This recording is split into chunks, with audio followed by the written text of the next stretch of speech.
Mr. Patterson? Yes.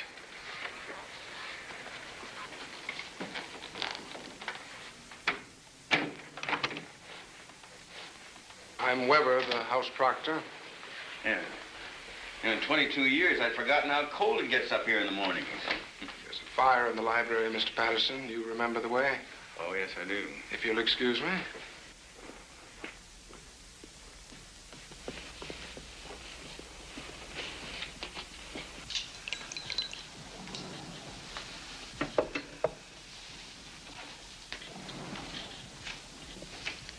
Andy? Hello, Chad. Yeah, your hands are cold. What about some tea? No, thanks.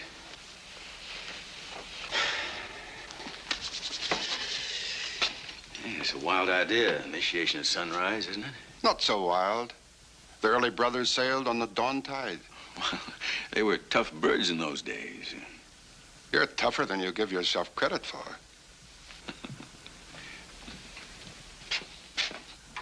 Sunrise in a few minutes, gentlemen.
Patterson, Philip Everest Dunning, Mr. Chad Harmon, Mr. Dunning.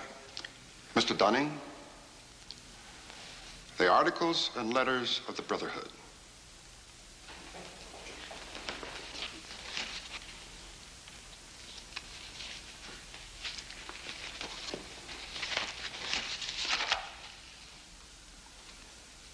Do you swear that having been entrusted with these articles and letters since midnight this night, that you alone read them and did not communicate their content to any person whatsoever? I so swear. Having so sworn, are you now prepared to go forward? I am prepared.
Mr. Dunning, for over 200 years, Brothers of the Bell have been initiated before this bell and in the same ceremony at sunrise.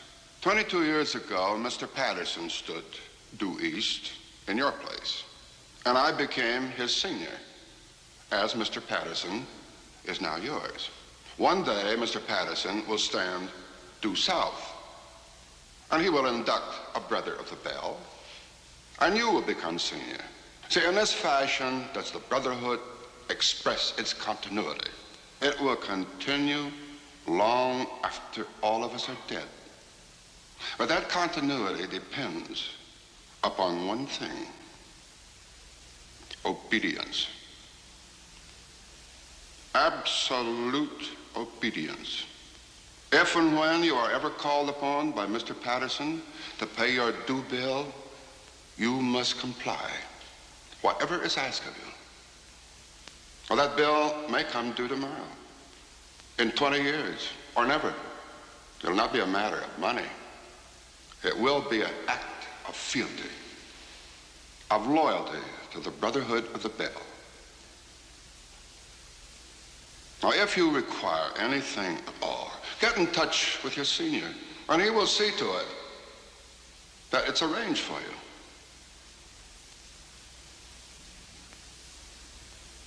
Are you ready for the oath? I am. The oath, gentlemen. I, Chad Dunning, do swear in absolute faith that I shall reveal no secret of the Brotherhood of the Bell, that I shall respect my brothers and myself, that I will act as they desire, secure their interests as if they were my own. And I pledge this, my honor, my fortune, and my life.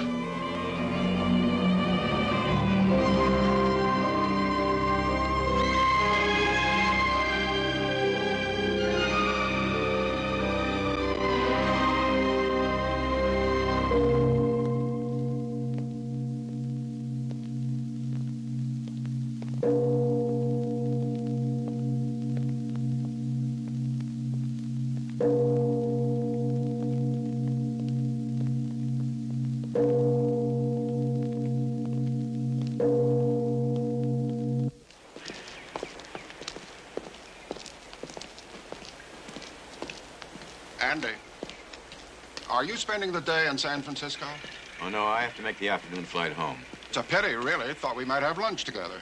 Oh, by the way, drop in at this address before you leave. Oh, excuse me.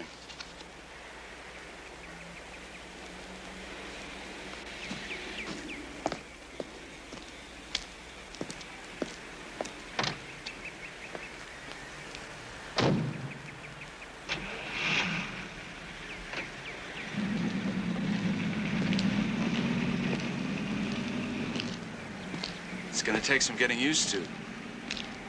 What? I mean, being a brother. Oh, you have my home and office number, don't you? You know, I still find it incredible that I could get anything I want. Anything a man could get with money, privilege, and the best connections. You know, it just occurred to me that we're part of the establishment now. Not part. The establishment.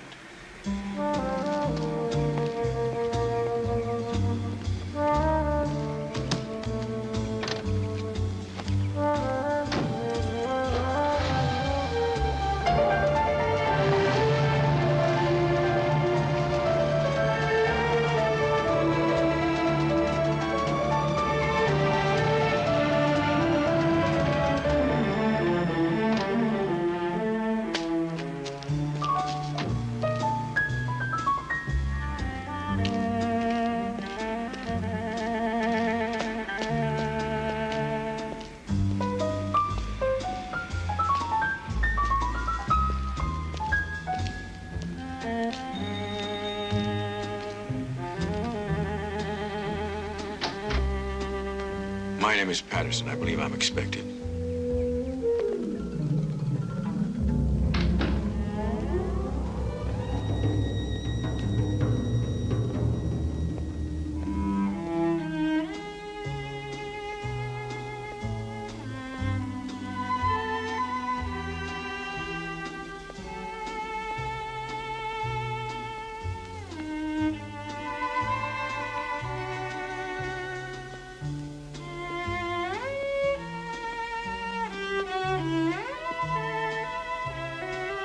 You have a card?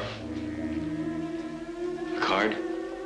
This address was written on the back of it. Oh, yes.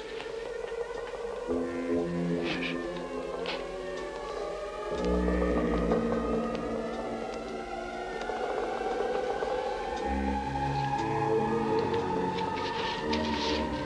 An assignment from the Bell for you. This has materials which will assist you in the completion of that assignment.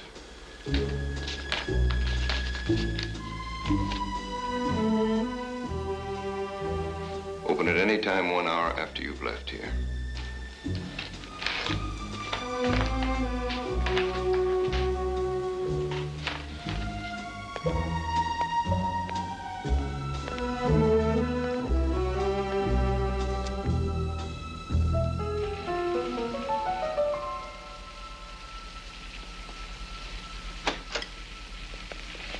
Andy, I'm delighted you could have lunch with me before leaving.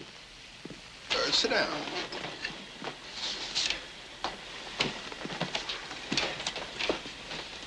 Will you have a drink before luncheon, sir? No, thank you. Have a margarita. Paul does it very well. On second thought, perhaps a straight scotch. No, thank you. We're having sand dabs today. A small salad with lemon and oil dressing? Yes, all right. I'll be fine, thank you. Andy, calm now. Do you know what my assignment is? Oh?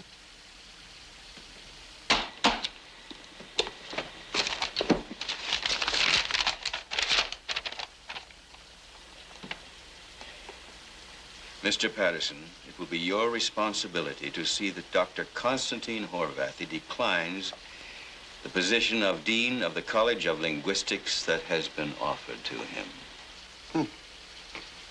The Bell must want that post for someone else. Well, I understand that. Then why the frantic phone call?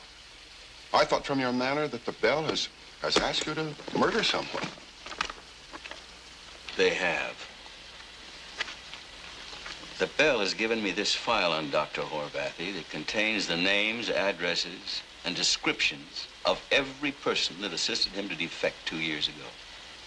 This file is the death sentence for over 30 human beings if I send it to his country's embassy. Well, I presume Dr. Horvathy will see that as quickly as you, so you needn't use the dossier at all. Do you think I could send it if he refused to step down? Do you? Andy, your presence at the initiation this morning was no accident. It was a reminder of your vows of obedience. So if it comes to that, you will, yes. But why look at the worst of it? Do you know Dr. Horvathy well? Yes. Vivian and I were among his first friends when he came to work at the Institute. Well, then put it on a personal basis. Persuade him that it would be in his best interest to stay where he is. The climate is good. The Institute is congenial. He likes his associates there. Stress all the positive elements, Andy. Look, what happens if he gets kind of curious and says, why are you so interested? Huh? What do I tell him then? This discussion is becoming burdensome. You have already broken one of our rules by discussing this assignment with me, but I will pass that now. You were given an assignment and the means. Do it, Andrew. Do it. And be grateful. More isn't asked of you.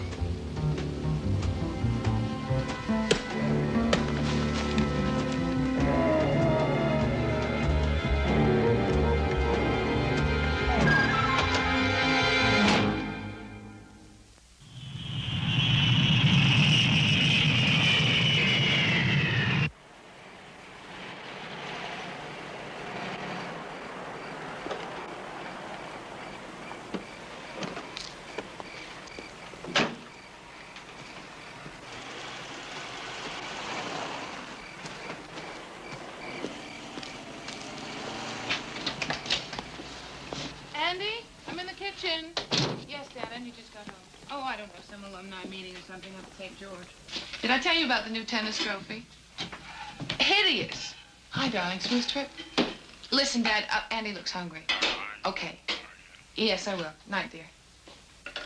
Hi. Hello, darling. Listen, I'm going to go wash up, and then I'll have something to eat. Oh, don't be silly. Wash here and tell me all about the old school. All right.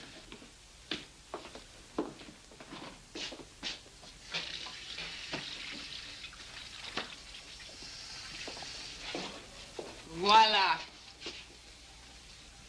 Well, that's fancy. Leftovers from this afternoon's bridge game.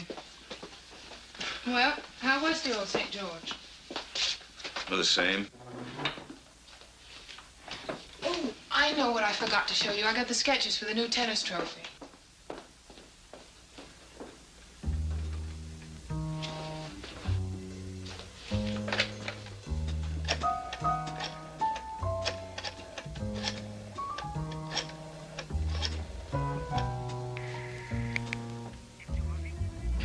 Professor Horvathy, please.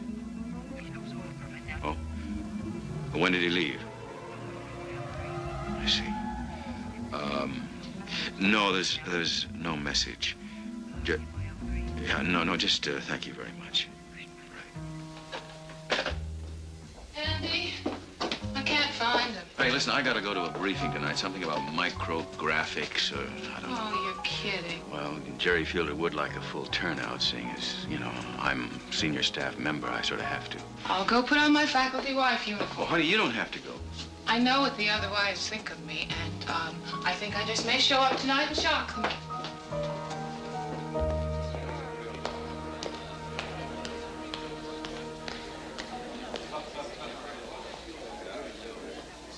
Of course you do. Tomorrow, of course.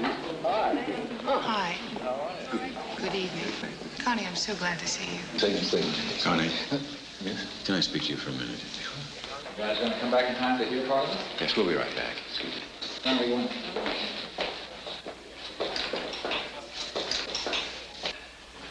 I am going to miss you all terribly. Well, why leave? Yeah, why leave? Andy, you are a good friend, a dear friend. You know, for a man of my age, a European, it is almost impossible to make a new friend. Seriously. That's why I prize you so much. You have told me at least a dozen times how much you like the Institute, you like the climate, you like the staff, the surroundings. Please, Andy. I mean, you're not going to like it back east. I mean, it's not like you're trying to prove anything. I mean, you're an established figure in linguistics. There is nothing you have said that I have not said to myself 1,000 times. Horvathy, I said, you are an old fool. How many times have the roots of your life been torn up? In the 20s, depression, unrest, revolution.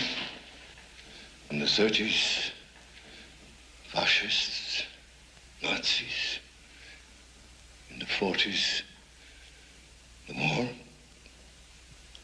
And in the 50s, the communists. Come, let's go back inside. Constantine, listen. As a vital personal favor to me, pass up the appointment. What? Pass it up. I promise you'll have a more important opportunity. Do you realize what you are saying? There is nothing more important. Please, I beg you. Why does it matter to you so much? Why are you begging? I can't tell you. Please, on faith. Please, trust me. No.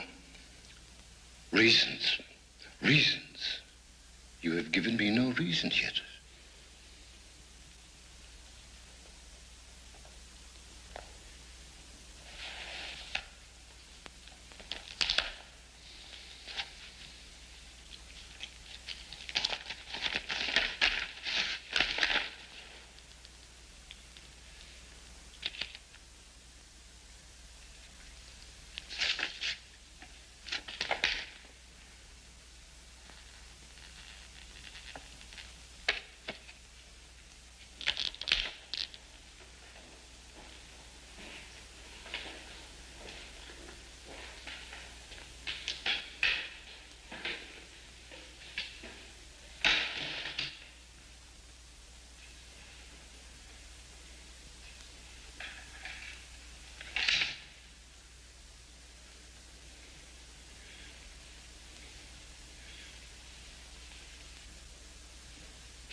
did you get this?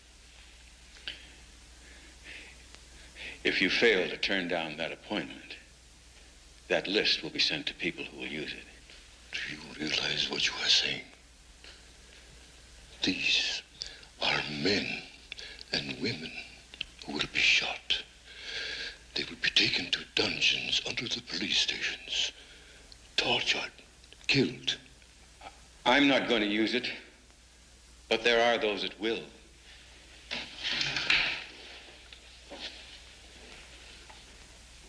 Who are you? How much did they pay you for this? How could they pay you? How? You don't understand. Now, please, please, don't make up your mind right now. Think about it.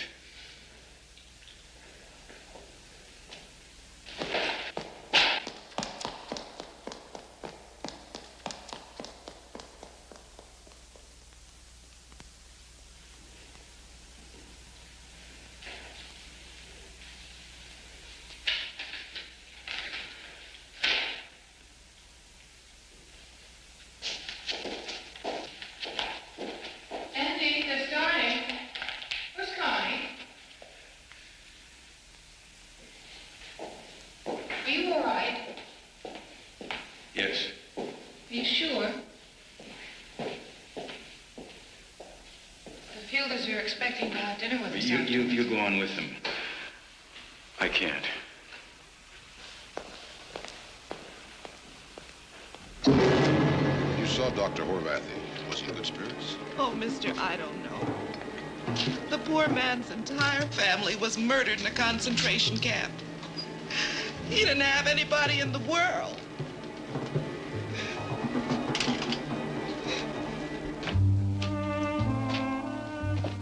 What is it? What happened? He wouldn't tell me anything until you came down.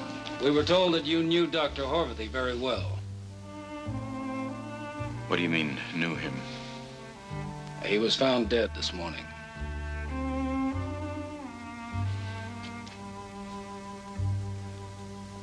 What happened? You spoke to Dr. Horvathy last night, didn't you? Yes, yes. What did you talk about? Wait. We talked about his leaving his... Did he look forward to that job? Yes. Did he complain of bad health? Oh, you didn't. I never knew a man who complained less about anything in my life. He had no enemies that you know of? Of course he had enemies. He was very outspoken politically. Political enemies, you mean, in Europe? He was a very brave man.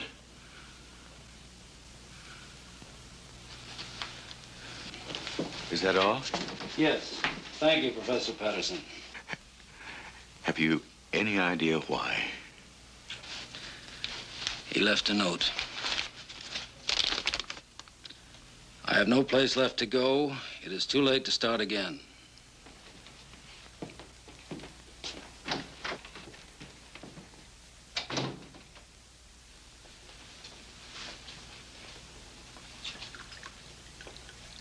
I can't believe it. I can show you the file he sent me. I don't mean I doubt you. I just can't believe that you could keep a secret like that for so long. I had no reason to tell you until now. Now I'm a murderer. Oh, Andy, please don't say that. Don't, please. And I'm going to tell the police. Tell them what? About the bell? About your membership? Oh, I'm going to tell them what I told you. But you can't do that. You said they had a rule about keeping silent. Oh, I don't know what you should do anymore. You've thrown so much at me. I really wish... You wish your father were here, don't you? I didn't say that. That isn't what you said, but that's what you meant. If that's meant to be sarcasm, then just remember that you lied to me for 12 years. By omission, if nothing else. Oh, I didn't mean to say that. Listen, Andy, Dad is not a child. He's a man of wide experience, and you respect him, don't you? I know he respects Look, you. what do you want me to do? Tell him what you told me. If you don't like his advice, you just do what you think is best. I have as much at stake as you do.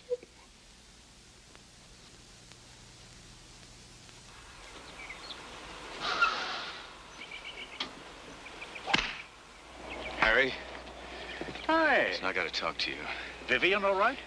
No, she's fine. She's fine. Oh, why don't you walk around with us? No, not now. Okay. Sorry, gentlemen, you'll have to forgive me. Next week, perhaps? Great, sure. Now, what is it? Health, money, or a divorce? No, none of those. Well, it can't be anything too serious, sir.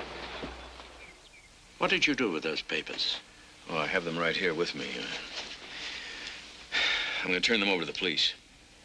Look, if this fraternity is as big and important as you say, and I'm not doubting you, Andy, believe me, wouldn't you do better to go to the federal government? I mean, rather than some local police department.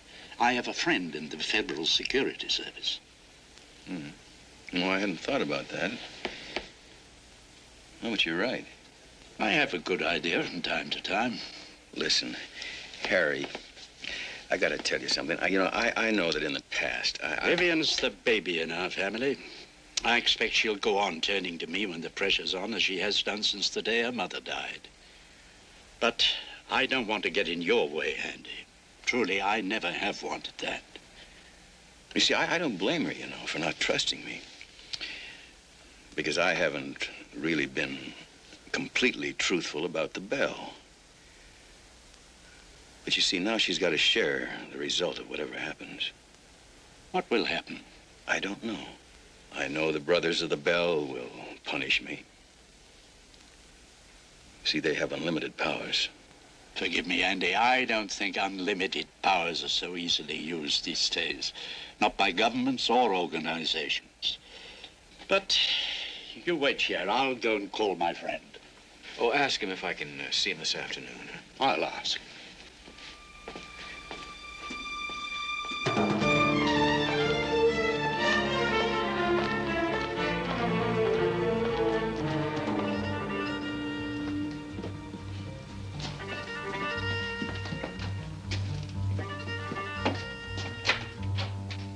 There. My son-in-law, Andrew Patterson. Andy, Thaddeus Burns. How do you do? How do you do? Well, Washington doesn't waste money on office decor. This is a cover office. After we go, no one knows why we've been here. Sit down, Professor. Thank you. Harry? Thank you.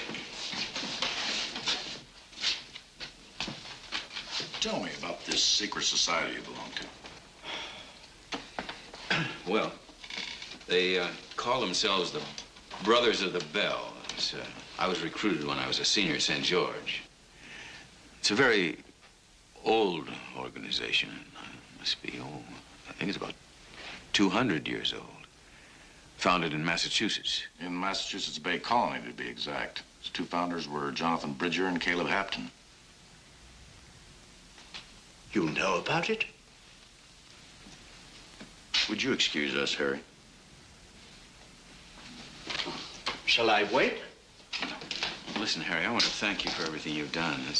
Anything I can do to help, anything at all, call on me. Thanks a lot. Ed.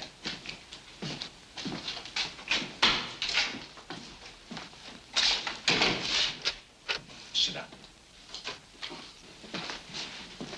What did the bell have to do with Constantine Horvathy's death? You know about that? We know they wanted that job for a brother. Horvathy had to be forced to withdraw. How was he forced? Well, I blackmailed him. How?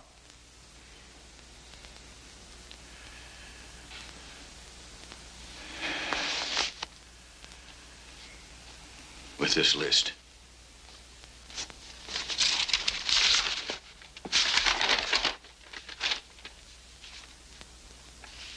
Who gave it to you? Oh, I don't know the man. Never saw him before in my life. You were simply told to go to an address. Yes, that's right. And there you were given two envelopes, one containing your assignment and the other the means of executing that assignment. Yes, but... Organizations as old as the Bell develop patterns. Then Horvathy's death was suicide. Was murder. And I was responsible. We don't deal with moral judgment, Professor. Technically, you could be charged with blackmail, unlawful possession of government documents, conspiracy, criminal syndicalism. But I don't think my office will make any recommendation to the Attorney General in your case. Look, I don't understand. If you have the Bell under investigation, you... We'll recommend indictments when we have a solid case against them. Stuff like this and a deposition from you will get us there in time. I'm going to ask you to go home, Professor. Continue with your normal affairs. We'll be in touch with you to get your deposition.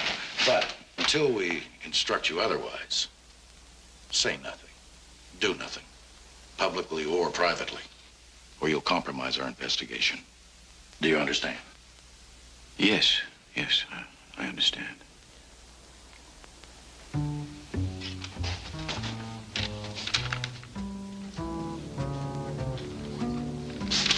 Professor, if it's any comfort to you, if this list hadn't stopped Horvathy, the Bell would have stopped him more painfully.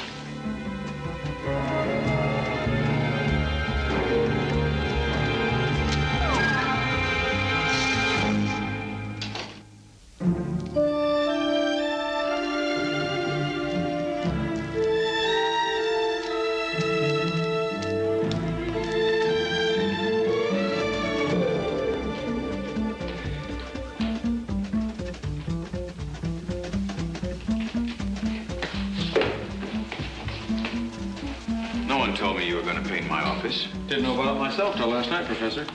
Oh, for Pete's sake. Oh, Marge?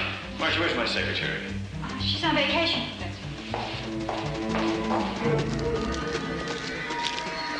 Jerry?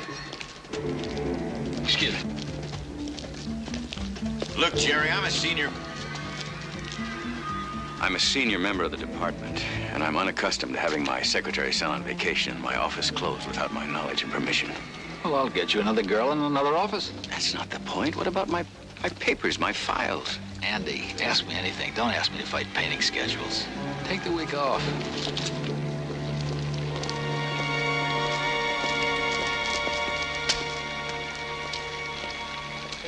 How about if we Turners? No. Turners.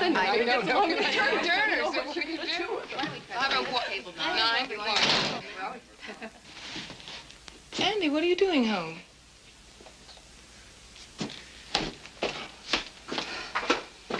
Excuse me.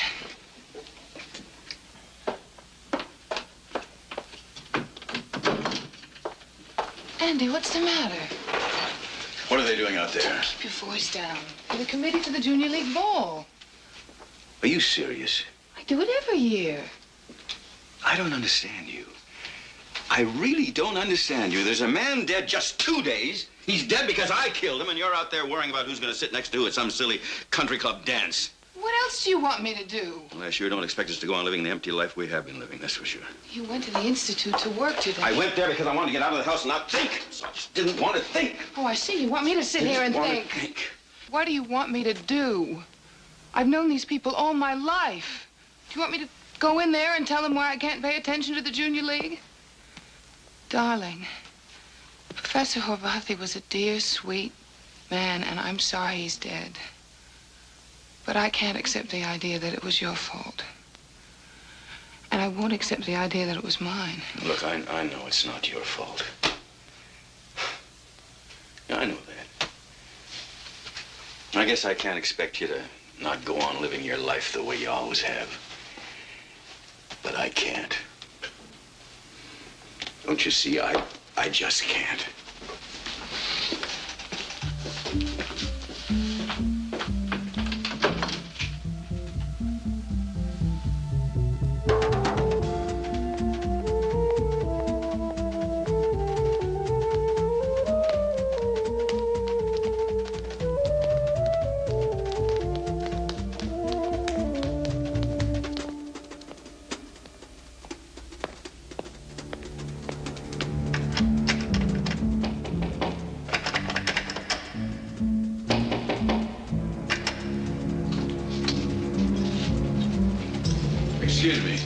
have the federal security office? No, they're on the first floor.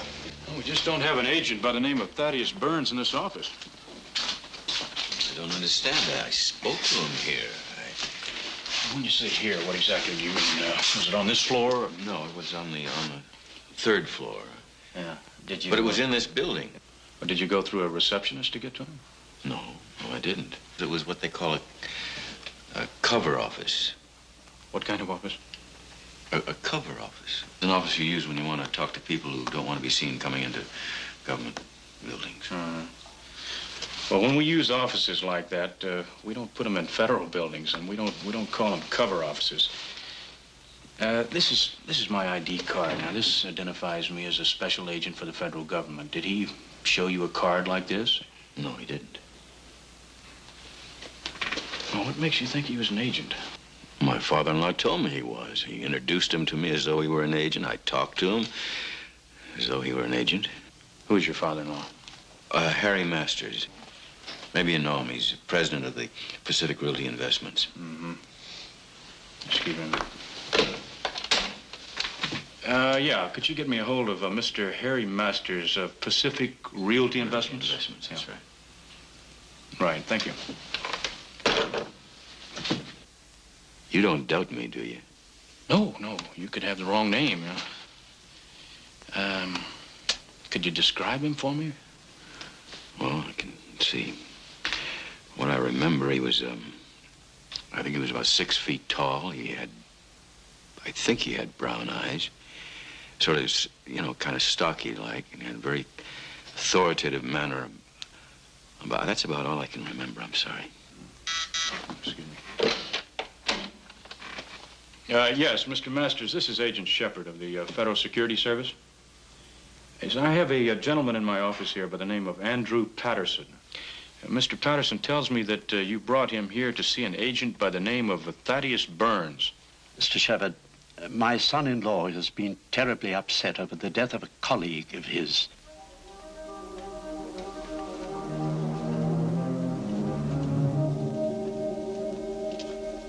Yes. I see. Yes.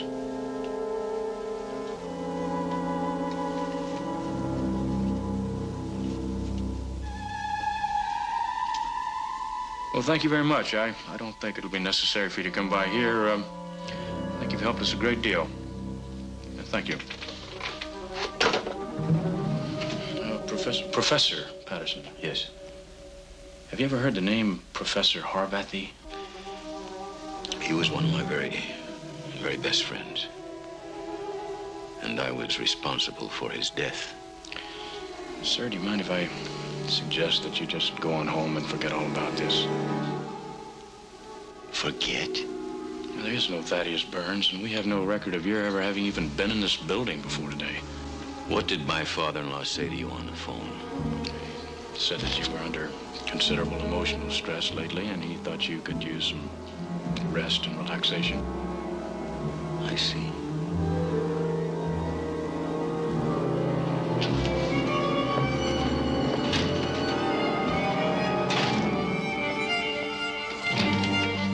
Mr. Masters in?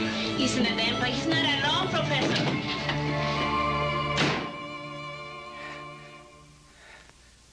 Will you kindly tell me what in the hell you told Shepard? Hello, Andy. Want a drink? No, I don't want a drink. Doctor, this is my son-in-law, Professor Patterson. Dr. Louis Bauer. Glad to know you, Professor. What did you tell Shepard? We've been talking about you, son. You wouldn't be a psychiatrist now, would you? As a matter of fact, I am. Well, I can save you the time and trouble. I'm not insane. No one suggested you were. What did you tell Shepard? I told him nothing more than I've told you already, that I considered the story bizarre and wild. I also said that I thought you needed rest, perhaps psychiatric care. But you didn't tell him that the agent you took me to see did not find the story bizarre. As a matter of fact, he took the file I had to use as evidence. Andy, I thought you'd understood from Mr. Shepard that there was no agent named Burns. You did confirm that much, didn't you, Professor? was the man you took me to see? I never took you to see any man. You're a damn liar, Harry.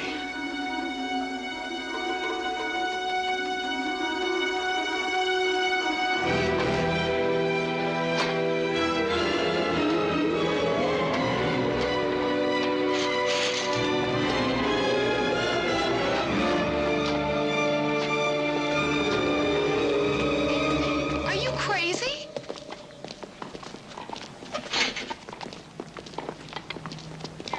We're in the middle of a game. Your father took me to the federal building in Los Angeles to meet an agent named Thaddeus Burns.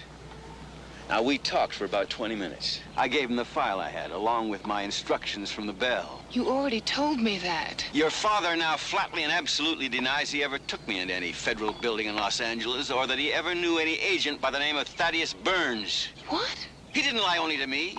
He lied to the agent I went to see later on.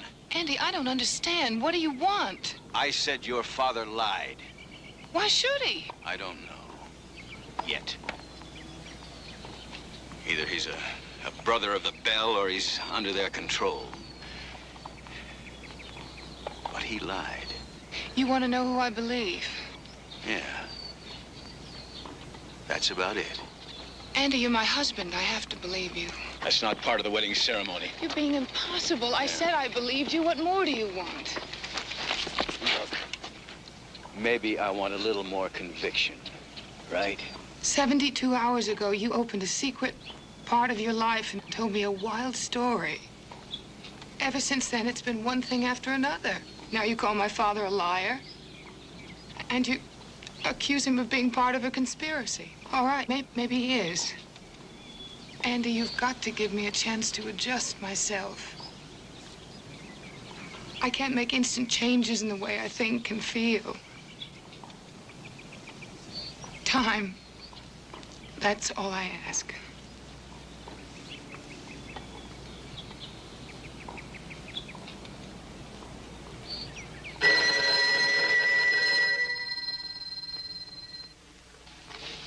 Yes. Well, Jerry, this is Andy.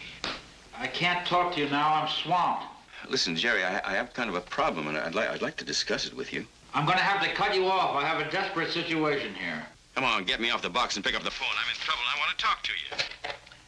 I'm sorry, Andy. We've been going very hot and heavy here, but I'm not going to be able to talk to you until tomorrow. Now, I have to be firm about that, and I mean rock firm. In the morning. Late morning. And practice being brief. I'm sorry. I don't mean to be short with you, Andy. Kiss Viv for me. That's not like Jerry at all. Honey, there's something going on. I don't know what it is. Something's happening. Something... You know, it's like fog going around the corner of the building at night. You know, it's there, but you can't see it. Something strange is happening, Vivian. Something very strange.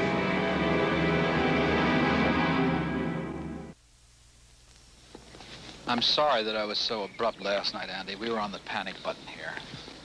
Panic? The fact is, I was being evasive because I was stalling in the hope that the news would be better. What are you talking about?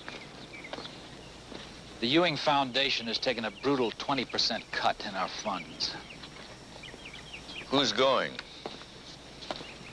They insisted that we let your department go first. That's a bit of an overkill, isn't it? Considering that I'm the only one they're out to get.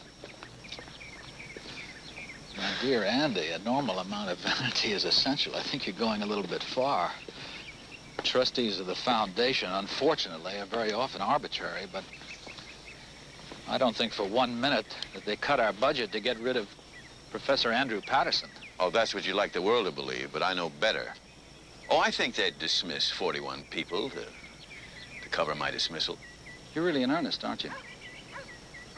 You honestly believe that the foundation is out to get rid of you? You see, I'm not guessing anymore. I know. The question, though, is, how deeply are you involved? Are you a brother of the Bell? What? What college did you attend? I've heard of non-sequiturs. No, just answer my questions.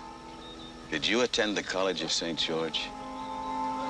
I've attended over 6 colleges, Andy, as an undergraduate and as a postgraduate, both here and abroad. I think that you'll find those academic affiliations in my biography in any recent edition of Who's Who. I don't think that you'll find the name of St. George on the list. I don't care what it says in Who's Who. I think you're lying. I think you're just as guilty of Dr. Horvathy's death as I am. Andy, I've talked to your father-in-law, and he's told me about your feelings. I think... May I recommend... A good psychiatrist? How many does it take to have me committed? 1, 2. Well, I'm not about to let that happen. Hold! Why are 41 innocent men and women being punished along with me? What about some hot chocolate, Andy? Do you realize you've destroyed their lives, their homes, their friendships? It's really quite good. Is the bell so callous it really doesn't care? Now, people generally find a way of mending their lives one way or another. It really doesn't matter to the bell, does it? Well, I resign from the bell. No, Andy. You had your option 22 years ago, and you elected to come in. We accepted you, granted you all the benefits of the Brotherhood. Benefits? I never asked for anything. Are you truly ignorant of what the bell has done for you? You know that first bid your father's firm won? What about it? A little piece of a big highway. Yeah? Won by a small contractor. That's right, that's right. The start of Patterson Engineering International. Yes? The bell gave your father that contract? Yes. In 22 years, your father has become a multimillionaire, thanks to the bell. In 22 years, Mike Patterson's company has never lost a bid, a contract, a negotiation. Do you think that was all good luck? Just brilliance on his part? And you, Andy, you have received every option, every fellowship, every post you've ever wanted. I competed for them. If you prefer to believe that. Look, I know what I earn myself. I know what I owe the bell, what I don't owe the bell. Believe me, Andy, you have never competed for one thing in the past 22 years since you first took the oath at sunrise.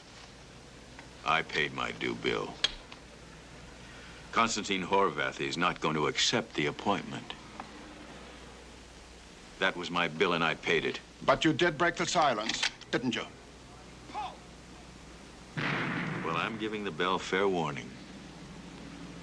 If they try to harm me or my family, I'll break the silence so hard it'll be heard halfway around the world.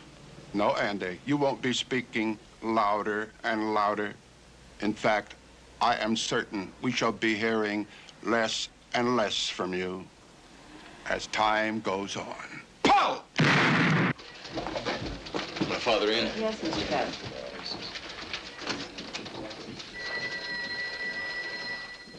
You're telling me that I didn't build this company? You remember what you told me when you sent me off to college? Know the right people and you can go anywhere? And the right people send their sons to St. George? Well, that was only an expression. No, you were right. Oh, you were absolutely right, because that is the place where you joined the bell, and the bell made you a millionaire. Well, this generation gap is too much for me. I'm accustomed to kids who hate the world they didn't make, but you're telling me that I didn't make it? That you had it made for me, as if I were some sort of a zombie, or if I were the son and you were the father? Look, I don't mean to put you down or demean the work you've put into this firm, but the bell made this family rich, and the bell's out to destroy me. You don't believe me, do you? Oh, come off of it, Andy. Have I ever doubted your honesty? Your sanity, perhaps, but you wouldn't lie to your old man unless you were crazy. Are you? Do I look it? No. No, you don't. But you're putting a powerful strain on my mind. Well, you've heard of insiders dealing with each other, haven't you? Well, sure I have. And I've seen it. Can you imagine the amount of smug, self-satisfied, fat cat feelings they must enjoy to have the gall to tell us what to do? Well, I'll see him in hell before I'll let him get away with this. What are you going to do? Well, I've helped in the election of a couple of congressmen and a senator or two. They'll find out they're not dealing with shoe clerks. Now, wait a minute. You won't know who you're talking to. Now, I haven't figured out yet how to fight them, but I know I can't play their game. All that behind-the-scenes influence. You see, it's just too powerful. But believe me, I'm going to fight them. And I'd like you to sort of stand by and be my reserve. I suppose that's a polite way of telling me not to stick my nose into it, hmm? Without letting my Irish carry me away? My flesh? My blood? My fight? Yes, but let me start. And if I need help, I'll call on you. If you need help, you call on me.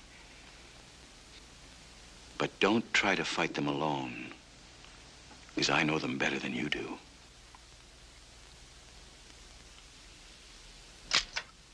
There is in existence in this country a secret organization known as the Brotherhood of the Bell. I was a member of that organization for 22 years. And as a member, I was ordered to blackmail Professor Constantine Horvathy. An act which I'm ashamed to say I committed. Now, as a result of that blackmail, Professor Horvathy committed suicide. So you see, I was really an accessory to the crime of murder. Now, I accuse as my accomplices Chad Harmon of San Francisco and the Brothers of the Bell. All right, stand by. Coming up on 2 in 2 seconds. 1, 2. Take it, Q Harold. Professor Patterson would offer no names except his own and financier Chad Harmon. District Attorney Avery Hazelton was interviewed by Ed Larksburg of the 6 o'clock news. If the blackmail took place, if Dr. Horvathy's death was a result of such blackmail, we'll present the facts to the grand jury and make a suitable indictment. But you have Professor Patterson's own confession. I've been a police officer and a district attorney for many years. Lots of people confess to crimes of which they're not guilty. Then are you suggesting that Professor Patterson is not responsible for what he is saying? All I'm saying is that the existence of a super-secret organization, the kind of white Anglo-Saxon Protestant mafia of rich, influential men, is a bit lurid for my taste. Q Harold. Meanwhile, in San Francisco, financier Chad Harmon, named by Professor Patterson as co-conspirator in the alleged secret society, was asked about his alleged connection in the Brothers of the Bell. But you did attend the College of St. George. Sure, 40 years ago, one semester. And I am a member of Beta Epsilon Lambda. And I have been in the so-called secret chamber at the Bell. Now, this is a room which contains some priceless antiques. You see, St. George's is one of 18 chapters. And I don't know really what the total membership is. 40,000 members, nationally. Well, anytime 40,000 people can keep it secret for 22 years, I would consider that something of a miracle, wouldn't you? Professor Patterson does not say that all members of the fraternity are Brothers of the Bell. He claims the Brotherhood is a very small, highly selective secret organization of which you and he are members. Well, it must be terribly secret because I wasn't even aware I was a member. Professor Patterson claims that you accompanied him to the Federal Security Service. I did not. The government will confirm that. I believe they already have. What did you do when you heard your son-in-law's account of the conspiracy of the Bell? I consulted with a reputable psychiatrist to discover it and who needed help. Well, at least that part of it is true. How many times did the police say to let it ring before we answered it? 4 times. Gives the police a chance to monitor the call.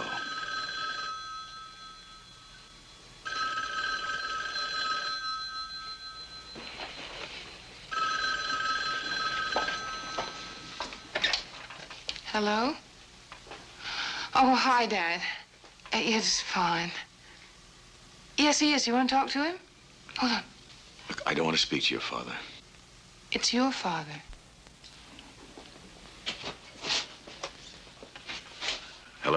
Well, your friends appear to have started work on me. At least they're trying. Trying what? And I'm up to my neck in accountants and lawyers and internal revenue agents. There's considerable talk around here about income tax frauds and federal grand jury indictments right out of a blue sky. What? We were conducting a routine corporate audit when all of a sudden the IRS accountants seemed to have found some invoices that we've never seen. The only reason we're not yelling forgery is no one can give us a reasonable motive for creating such forgery. The Bell has a reason that has a good reason. The fight is on my end of the field, and I will not back away, and I'm not asking for help, yours or anyone else's. What are you going to do? You let me handle this, son. Maybe they won't be bothering either one of us when I get finished.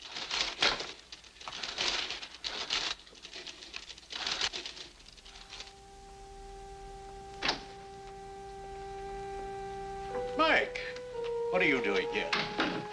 Harry, would you do me a favor and see that we aren't disturbed? Will you lock that door now?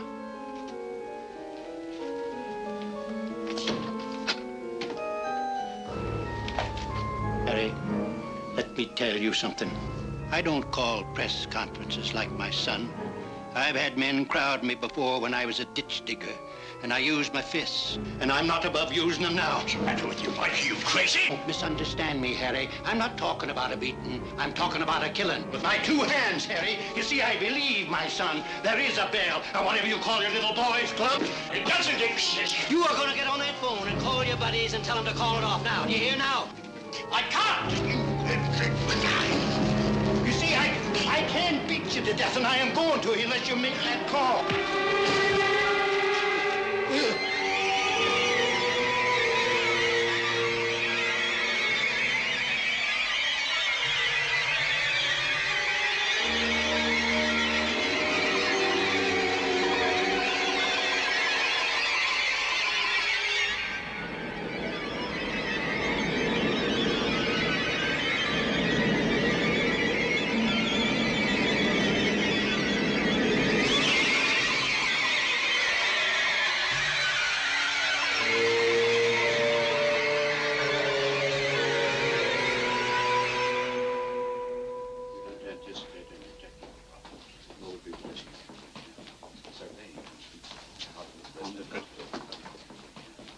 I'm Andrew Patterson. How's my father? As I was telling Mr. Masters here... Tell me. Father's had a stroke. Technically, a cerebral hemorrhage. How bad? He's comatose, Mr. Patterson. Now, he wouldn't recognize you, but if you want to see him, wait here. What happened, Dad? I don't think Andy wants to know. Of course he does. Do you? Well, I can guess. He came to get the Bell off our backs. I blame you for this, Andy. Your neurosis drove him to this. You get out of here. You get out of here now. Whatever you may think, Andy, I didn't want this to happen. Truly. I hope he recovers. Call me if you want me.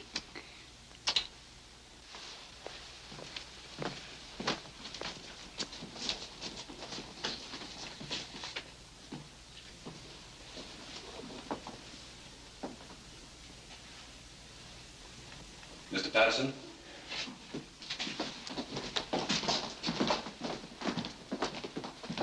Just Mr. Patterson, please.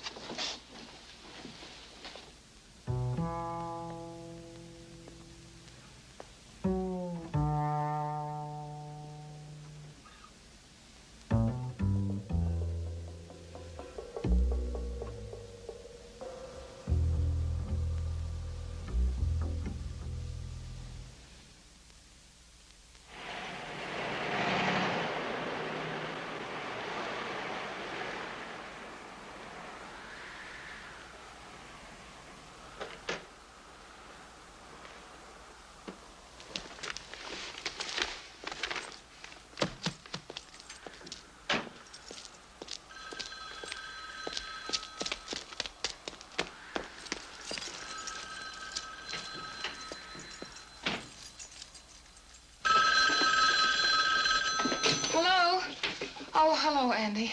Yeah, how is he? Well, there's no change. They don't know when he's coming out of the coma. If he does. You sound exhausted. Well, it's just that I feel so responsible for what's happened. Oh, darling, please don't talk like that. Do you want me to come back to the hospital? Oh, no, Vivian. I'd like to be alone with him. I know it sounds like I'm shutting you out, but... Don't explain to me. I understand. Just stay with him. Vivian? What's that? What happened? Nothing, darling. The light just burned out in the kitchen. I was a little surprised. I feel a little foolish standing here in the dark. Well, you're not alone, are you? I mean, this isn't Margaret's night off. Now, darling, please don't fuss. I'm perfectly all right. I have neighbors on both sides, and I'm a grown woman, and I don't frighten easily. Just stay with him. I'm sure everything will be fine. We all will, darling. Okay. Bye-bye.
I'm Andrew Patterson. Are you all right? Did they identify the man? Who is he? It's Baxter. Mr. Baxter. Baxter? You mean our next-door neighbor? Evidently, your neighbor thought there was a prowler in the house.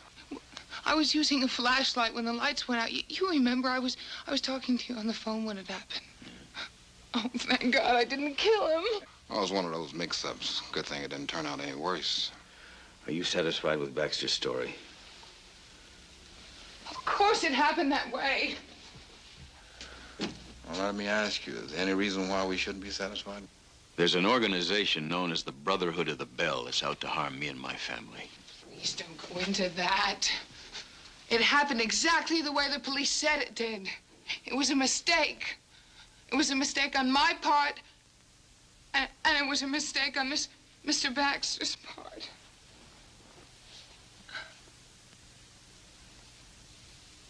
Andy. Andy? Andy? Couldn't you sleep? I'm trying to retrace Baxter's movements. What for? Well, maybe the police believe him, but I don't. I believe him, Andy. Why did you panic? Why did you shoot? Because a month ago I wouldn't have. Because a month ago I wasn't afraid to be alone in this house. And because a month ago my life was not a recurring nightmare. I'm sorry. I don't know how I'm going to face it. It was an accident, all right? I'm ashamed to go to town. I was born and raised here. My family, my parents, my sisters. All right, all right. Andy, wait till the fourth ring.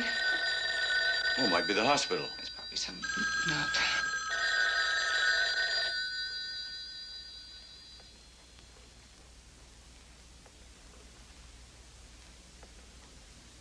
You see, it was.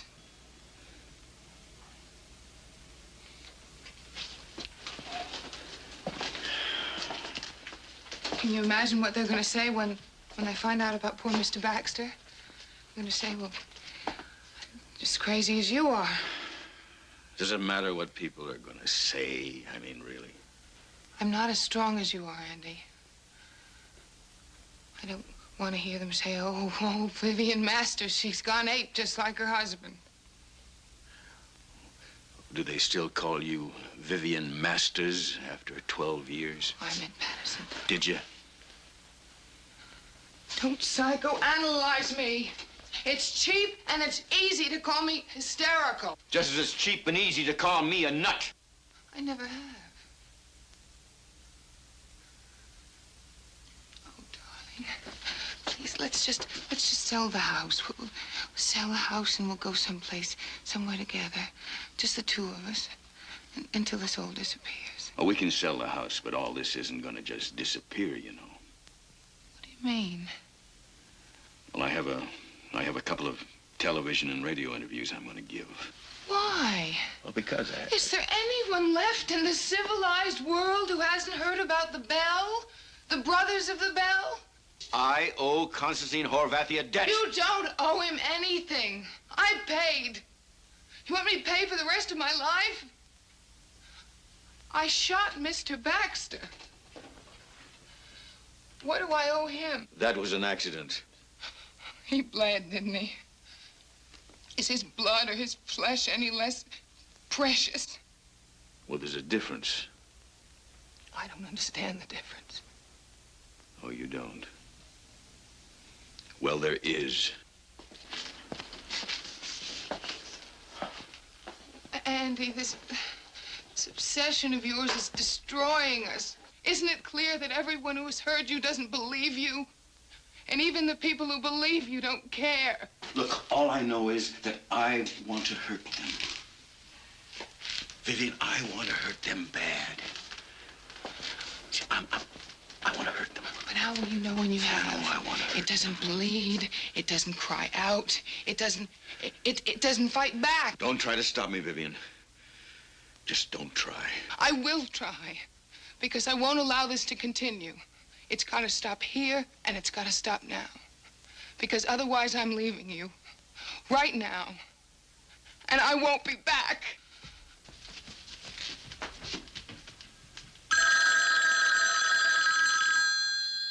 All right, go ahead, you lousy creep.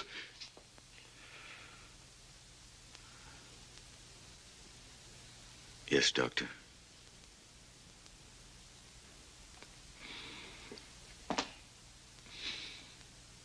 I know you did the best you could. I know. Listen, I'll make the arrangements, you know, all the necessary arrangements. All right.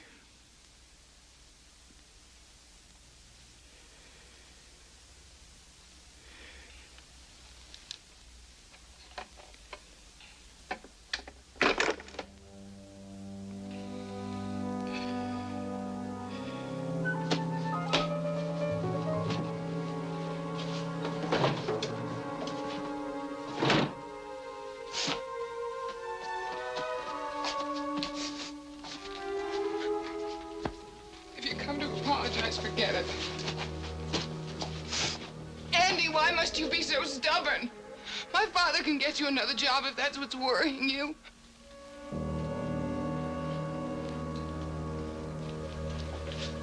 Look what you've caused with all your hysteria.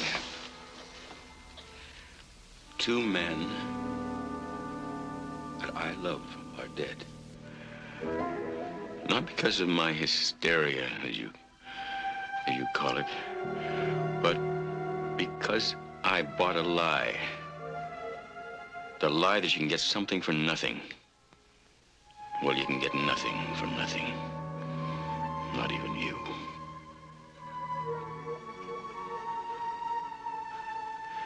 You were given to me just like everything else.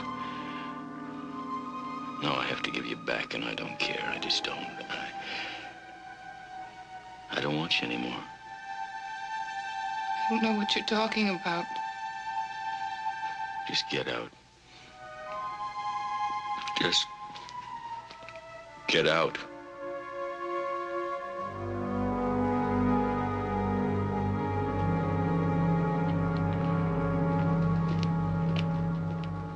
Well, what have you and Professor Patterson decided, Bob?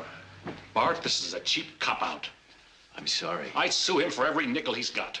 Look, I changed my mind. Take it easy. What do you mean, take it easy? I didn't sign anything, did I? Bob, why don't you sit down and rest your ulcers, huh?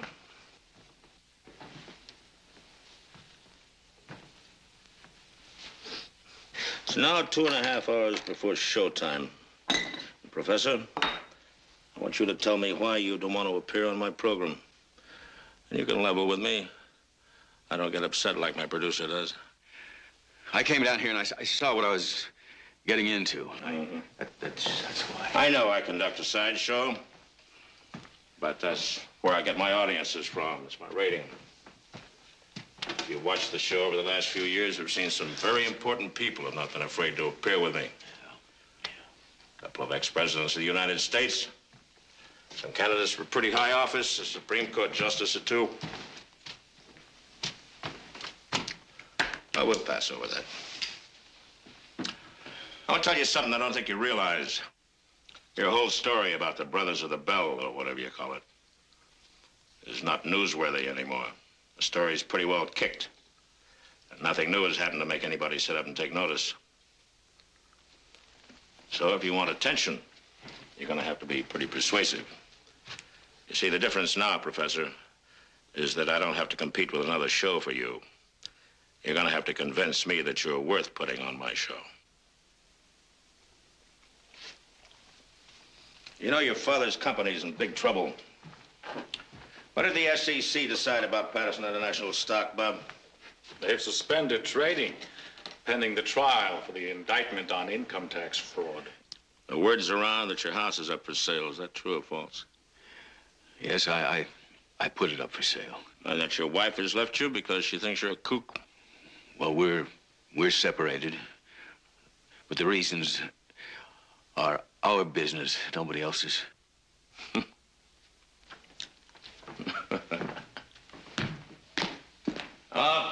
Professor, you're yelling down a rain barrel. Come on. Here I am trying to convince myself to give you 30 minutes of airtime, which should be worth its weight in platinum to you, so that you can stand up and speak out. Because if you tell the truth, this TV lens will show it. But nothing shows up a phony quicker than this TV lens either, Professor. Now, if you believe in what you say, you can make 1 million people believe it too. This organization was responsible for the death of Constantine Horvathy. It was responsible for my being dismissed from the Institute. And it was responsible for the indictment against my father, Mike Patterson. And you persist in these accusations despite the fact that you haven't come up with one shred of evidence, just wait a minute now. And as far as the indictment about my father's concerned, there was evidence that there was forgery in some of those documents. There was forgery in some of those documents. Thank you, Professor. I think we've heard quite enough of your story. And now we're going to open up the forum. Anybody can step down to the little red box and ask any question he likes. We have a gentleman there. Gentleman coming to us. Yes, sir. May we have your name, please? Chief Wabinzi. Chief? Oh, chief of what? In the land from which I was brought, I was of a clan of chiefs. I beg your pardon, Chief. Do you have a question for Professor Patterson? No question, but an observation. The microphone is yours, Chief.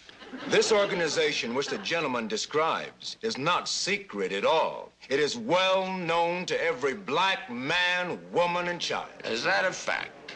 Yes, Mr. Harris. This is the white power structure of the United Racial States of America. The United what?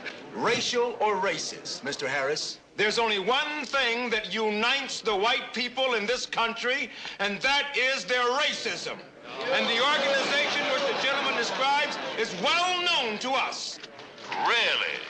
Yes, really, Mr. Harrison. You need not take that sarcastic tone with me. I beg your pardon. I wouldn't upset you for the world. I'm awfully sorry. Now, I take it that you understand all about the professor's organization, the Brothers of the Bell. Is that correct, sir?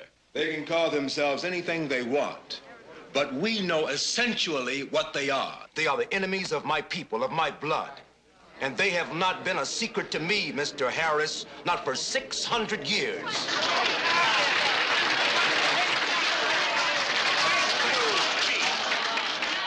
Thank you very much for your kind words. You may sit down. All right. Anybody else for the forum? Huh? Ah, here comes a young lady.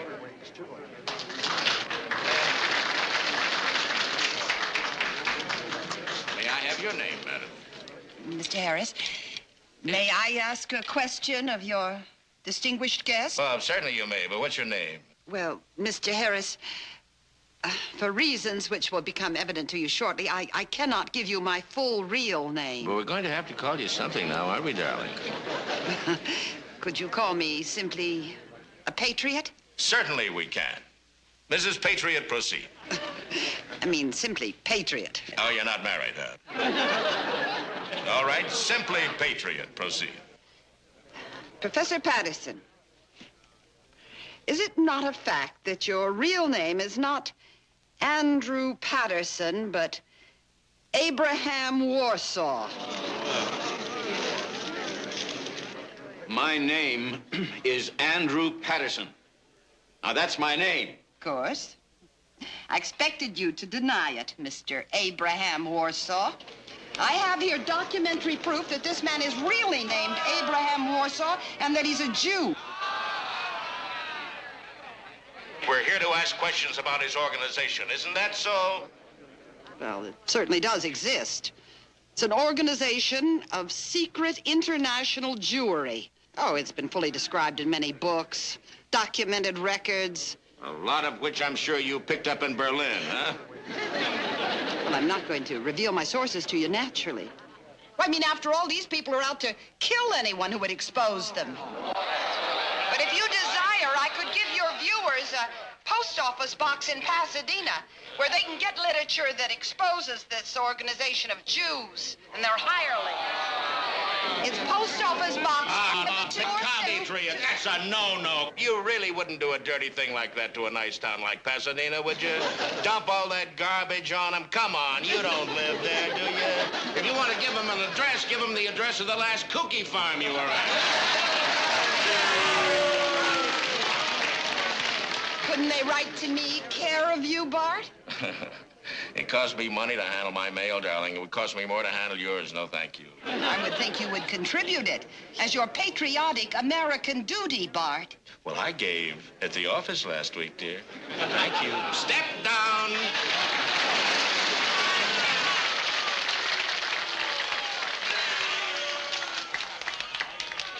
All right, quiet down a minute. I want to say something.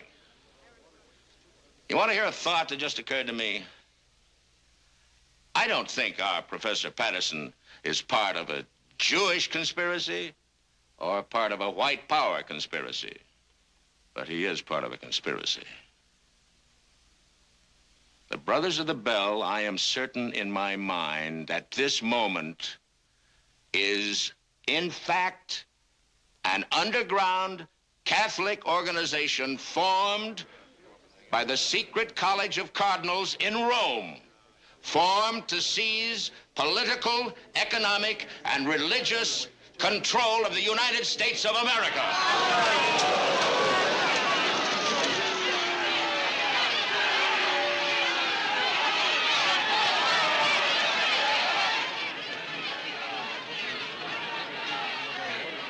About the bell, all right? We'll refer to the bell as the Great Bell of St. Peter's in Rome. Therefore, we are not dealing with a Jewish plot or a white power plot, but a Catholic plot.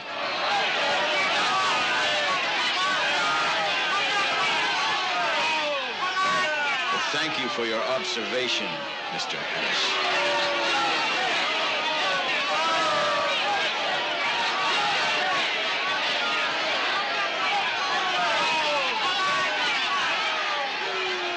Dum-dums really believe what I just told you?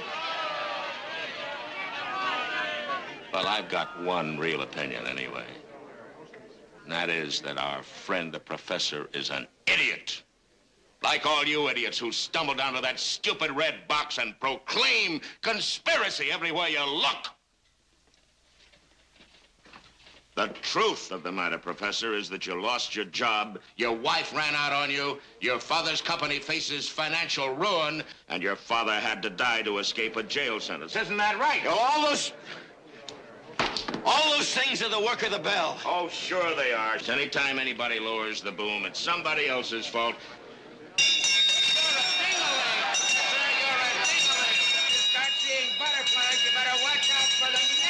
Those vilifications don't answer any of the points I made. Somebody's gonna drop the net on you, you creep. I can understand why those meatballs believe in you, because they're sick and ill-educated and stupid, and they haven't got a thing in the world to believe in. But when somebody as well-educated as you, as fat, as protected, as privileged as you are, starts to yell conspiracy, you make me sick. This country gave you everything you ever had, and you ought to get down on your knees and thank God for every day of your life, rather than throwing garbage on the flag and the government and the decent people who are trying to do what they can to keep it that How way. much did Harmon and his gang, how much did have those brothers pay you to do this? Or are you a brother too? Did you go to the college of St. George? You answer that question. Yes, these are accusations you're making. These are accusations. I haven't lost a slander suit yet. Did you graduate from the college of St. George? Answer that question. You answer that question!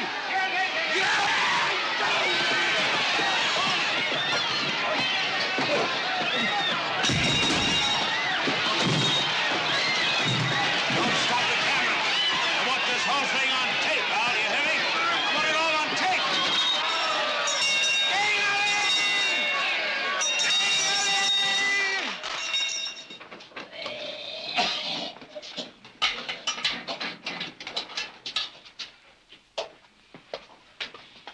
Patterson?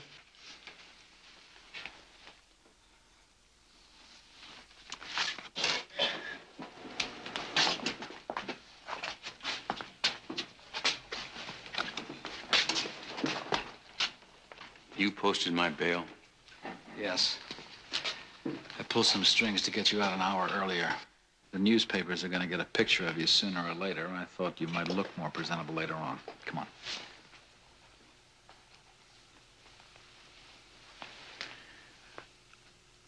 I don't know anything about you, Dr. Fielder. This is a photostat of my academic history.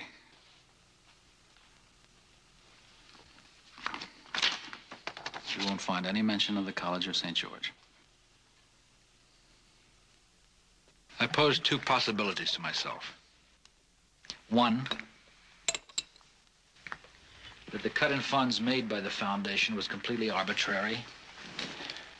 And two, that it was not and had a hidden purpose. The purpose was to get rid of me. Yes, I agree. The Ewing Foundation told me that the cut in funds was made at the direction of their bank. And the bank told me that it was against their policy to disclose who decided what they did. However, I threatened to make an issue out of it. Tell me something. How many members of the investment committee were alumni of St. George? One, the chairman. I don't think that constitutes real proof.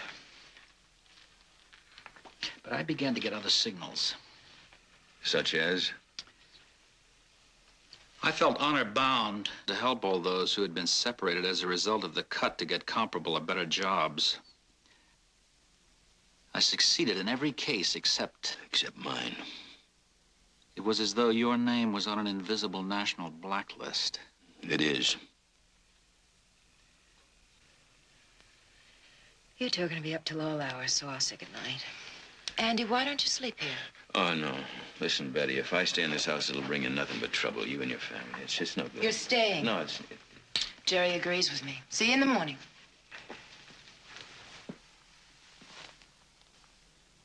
Andy, what it boils down to is this. Can you get somebody to stand up with you and say, yes, I'm a brother of the Bell, too? I suppose I found him. What good would it do? Why should they believe him? They didn't believe me. Well, don't know if it'll work, but it's one of those strange quirks of human psychology. What you hesitate to believe from one person, you will believe from two, especially if the second person has nothing to gain from helping the first. If I just had some place to begin, a clue.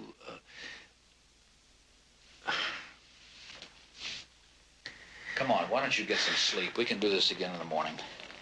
Come on.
Louder and louder.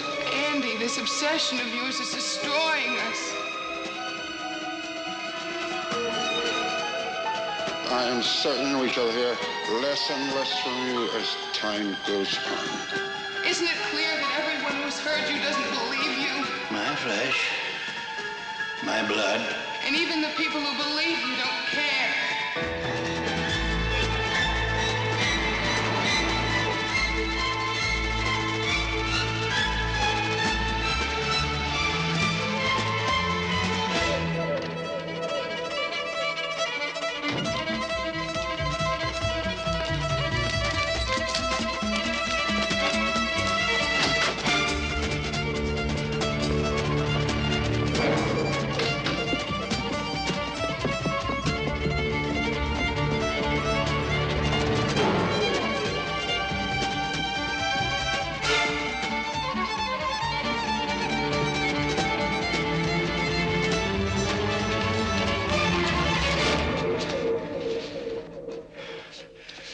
Please. I just want to talk to you, that's all.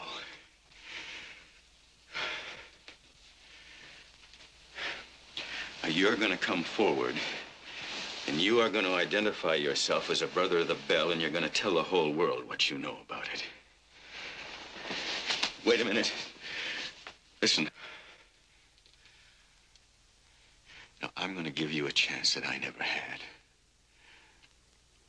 A chance to see what your due bill is going to be before you take anything from them. Now, that due bill is a blank check, Philip. That's something they don't tell you. And on that check, they can write as payment your father's life, your marriage, your reputation, anything and everything. It's a blue sky payment, Philip. And you've agreed to meet it. You agreed once, And if I'd known this when I was your age, I would have told them to go to hell no matter what they offered. Because whatever I have, I can persuade myself I could have gotten without their help, or I didn't need it. See, I didn't call on them. They called on me, and they will call on you, Philip. And remember, whatever they ask, you are going to have to deliver. Have they told you why they're out to destroy me and everyone around me? Have they? Oh, no, it's not because I refused to make the payment. I made it at the cost of a man's life. And then I sickened of it. I said, no, this is not going to go on. I'm going to stop it. I'm going to break it. I'm at war with them, Philip. You see, you either got to be at war with them or you're in their service. They won't allow anything else. They won't allow, you know, any kind of in-between ground. All right, well, now I won't allow it. As long as I last, I'm your friend. I'm your ally. I'm your way out of the bell. You see, you don't owe them anything. All that mumbo-jumbo spoken downstairs, that doesn't make you a brother. They've done nothing for you. And you've done nothing for them. And now you can escape them. You can escape them using me. Me is your way out, Philip. But when I'm gone, there'll be no escape. Come with me, and you're free of the Brotherhood. You won't owe them anything. We'll catch the noon plane, you know, to Los Angeles, you and me. You're my last chance, Philip. And I'm your last chance.